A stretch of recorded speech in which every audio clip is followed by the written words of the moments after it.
বিসমিল্লাহির রহমানির রহিম। আজ আমি আপনাদের এমন একটা হৃদয় কাঁপানো ঘটনা শোনাতে যাচ্ছি যা আপনার মনে গভীর ছাপ ফেলে দেবে।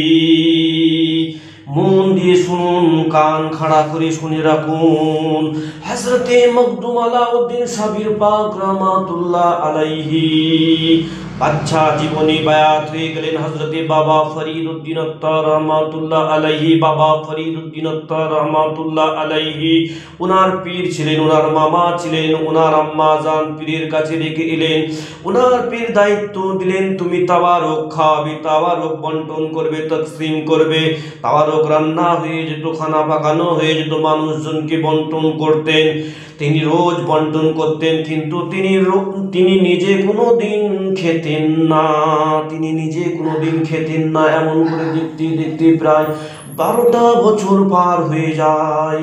ওনার আম্মা জান একদিন দেখতে আসে, নিজের ছেলেকে দেখতে এসে দেখেন হযরতে সাবির পাক বড় কমজোর হয়ে গেছে, রোগা হয়ে গেছে। ওই সময় হযরতে বাবা ফরিদউদ্দিনকে জিজ্ঞাসা করলেন, তুমি কি আমার সন্তানকে খেতে দাও না? আমার সন্তান বড় রোগা হয়ে গেছে, বড় কমজোর হয়ে গেছে।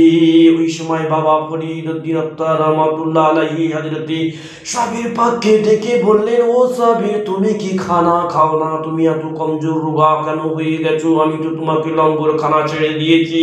ওই সময় সাবির পাক বললেন, হুজুর, আপনি আমাকে লঙ্গর খানা ছেড়ে দিয়েছেন। হুজুর, আপনি আমাকে লঙ্গর খানা ছেড়ে দিয়েছেন, খানা তকসিম করার ইজাজত দিয়েছেন, খানা খাবার ইজাজত দেননি। সেই জন্যে আমি সাবির পাক খানা খাই নাই। আপনারা চিন্তা করে দেখুন, পীরের হুকুম পেয়েছেন তো খানা বাটবে, তিনি খানা বেটে যাচ্ছেন। পীরের হুকুম পায়নি খানা খাওয়ার, সেজন্য তিনি খানা খায়নি। তেমন কেমন ওলি হতে পারে, কোন পর্যায়ে ওলি হতে পারে? খালি একবার চিন্তা করে দেখুন। একজন জবরদস্ত আর মাহবুবলি স্বপ্ন দেখছে। কি স্বপ্ন দেখছে? আল্লাহ পাক যেন বলছেন, আমার ঘরকে ঝাড়ু দাও। তিনি আল্লাহর কাবা বাইতুল্লাহকে ঝাড়ু দিয়ে এলেন। তিনি আল্লাহর কাবা বাইতুল্লাহকে ঝাড়ু দিয়ে এলেন। ফির স্বপ্ন দেখছেন, আল্লাহ যেন বলছেন, আমার ঘরকে ঝাড়ু দাও।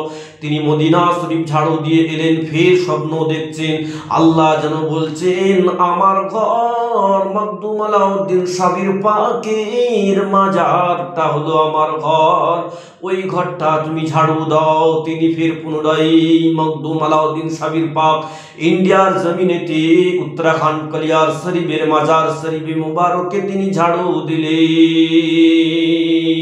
বলুন না সুবহানাল্লাহ। কোন তবকায় আল্লাহর ওলি ছিলেন। কত কথা বলবো তিনার জীবনের, কত কথা বলবো। তিনি একবার জুম্মার নামাজ পড়তে গেছেন মসজিদে। ওই সময় ওই জামানায় তিনার অনেক দুশ্মন ছিল। তিনি প্রথম কাতারে দাঁড়িয়েছেন, তিনি প্রথম কাতারে গিয়ে বসেছেন। ওই দুশ্মনেরা হাসদ করে বললেন, তুমি ফকির মানুষ, তুমি বেরিয়ে যাও বা পেছনের কাতারে চলে যাও। সাবির পাককে ধাক্কা দিয়ে পেছনের কাতারে করে দিলেন। ওই সময় হযরতে মখদুম আলাউদ্দিন সাবির পাক মসজিদ থেকে বের হয়ে বাইরে, তিনার সাথে মুরিদ ছিল, বের হয়ে চলে এলেন। এমন সময় খুতবা শুরু হয়ে যায়, নামাজ শুরু হয়ে যায়।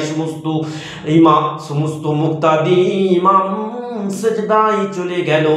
ওই সময় সাবির পাক বললেন, এই মসজিদ সবাই সেজদায় চলে গেছে, এবার তুমি সেজদায় চলে যাও। আল্লাহর ওলির জবানের ক্ষমতা দেখুন, তাকত দেখুন। বলার সঙ্গে সঙ্গে ওই কালিয়ার জমিনে বড় জুম্মা মসজিদটা ভেঙে পড়ে গেল। মসজিদটা ভেঙে সমস্ত মুক্তাদি ইমাম মারা গেলেন। একজন মানুষ বেঁচে ছিলেন, ওটা সাবির পাকের মুরিদের সন্তান ছিল। কত কথা বলবো। এক সময় হযরতে খাজা নিজামুদ্দিন আউলিয়া তিনার কাছে তশরিফ নিয়ে এলেন। ওই সময় খাজা নিজামুদ্দিন আউলিয়াকে মখদুম আলাউদ্দিন সাবির পাক বললেন, ও নিজামুদ্দিন আউলিয়া, তোমাকে কে মাহবুবে ইলাহি বানিয়েছে বলো শুনি। শুনি ওই সময় মখদুম আলাউদ্দিন সাবির পাক বললেন, বাবা ফরিদ উদ্দিন আত্তার রহমাতুল্লাহ আলাইহি তোমাকে মাহবুবে আউলিয়া বানিয়েছে, আমি মখদুম আলাউদ্দিন সাবির পাক তোমাকে মাহবুবে ইলাহি বানিয়েছি। জোরে বলুন না সুবহানাল্লাহ, জোরে বলুন সুবহানাল্লাহ। কত কথা বলবো, কত কথা বলবো, আল্লাহর ওলিদের জবানে কথা বলে শেষ করা যাবে না। ভালো করে শুনে রেখে দিন, মখদুম আলাউদ্দিন সাবির পাক হলেন চিশতিয়া তরিকার পীর।